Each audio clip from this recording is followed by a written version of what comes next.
story of Gregory Pappy Boyington begins not in a cockpit, but on the rugged terrain of Idaho, a place that forged the restless spirit of a boy who would become a legend. Born in 1912, he was a force of nature from the start. He was a scrapper, a defiant kid with a mischievous glint in his eye and a stubborn streak that refused to be broken.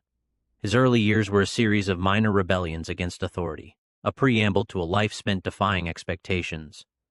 He wrestled professionally to put himself through the University of Washington, where his toughness and resilience were further hardened. This was a man who knew how to take a hit, and more importantly, how to get back up. His path to the Marine Corps was a circuitous one, a testament to his independent nature. But once in the air, he found his true calling. He was a natural pilot, an artist of the sky. Yet his personality, the same irreverent humor and disregard for convention that marked his youth, often put him at odds with the Marine Corps' rigid hierarchy. This led him to a brief but impactful stint with the legendary Flying Tigers in China, a group of mercenaries and mavericks much like himself. There, he honed his combat skills, learning to fight a clever, ruthless enemy in the skies over Burma. When he returned to the Marines, the war in the Pacific was at its most brutal.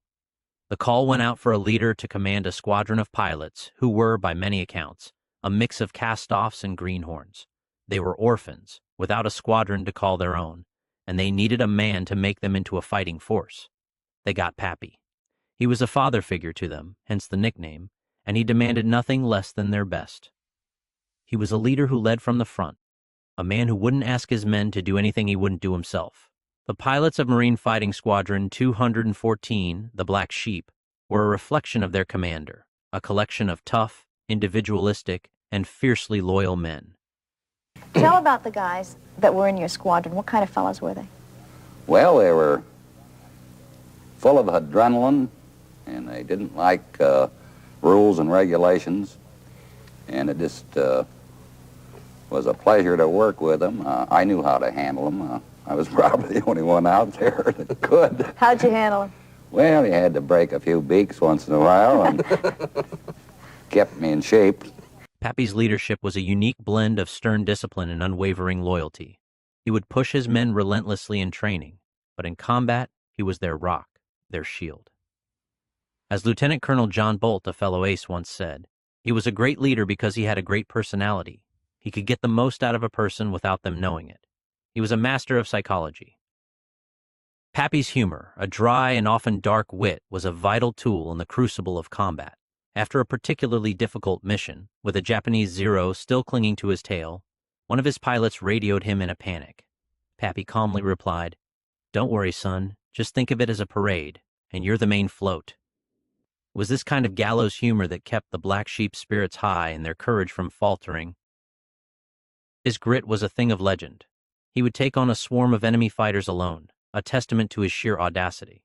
In a famous incident over Kahili Airdrome, Pappy and 24 of his fighters circled the enemy base, taunting over 60 grounded Japanese aircraft to come up and fight. The ensuing dogfight was a masterclass in aerial combat, with the Black Sheep downing 20 enemy planes without a single loss of their own. Pappy's personal tally soared, and he became the highest-scoring Marine Corps ace of the war. On January 3, 1944, on a fateful mission over Rabaul, Pappy was shot down.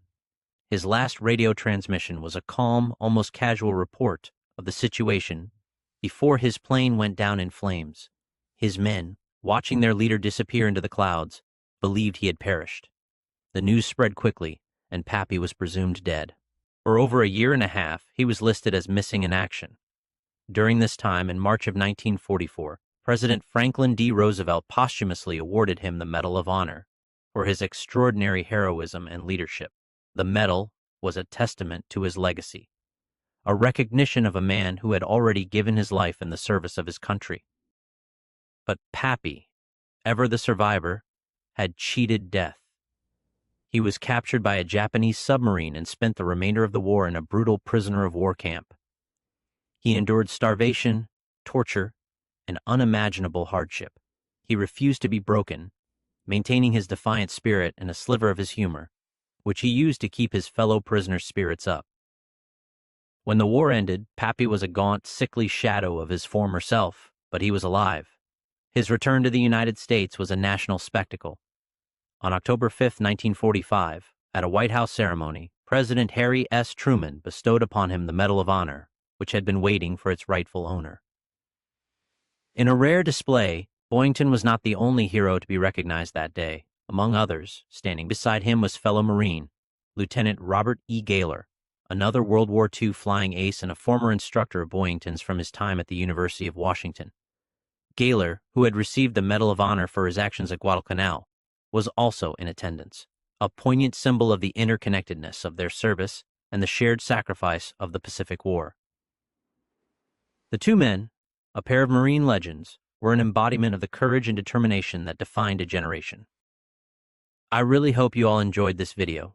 This video is pretty special to me because when I was younger, me and my dad would watch Black Sheep Squadron in the 80s.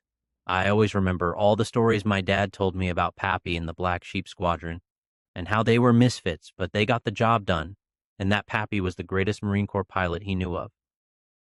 My dad was a Vietnam veteran, and he was also very into history and military history as well. I honestly think Pappy was one of my dad's heroes, and he was just excited to tell me about him.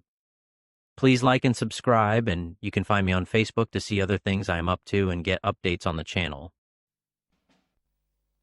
We are poor little lambs who have lost our way.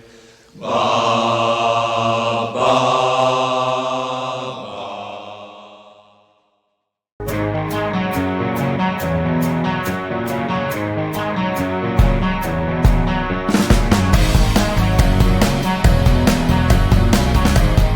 Guess what?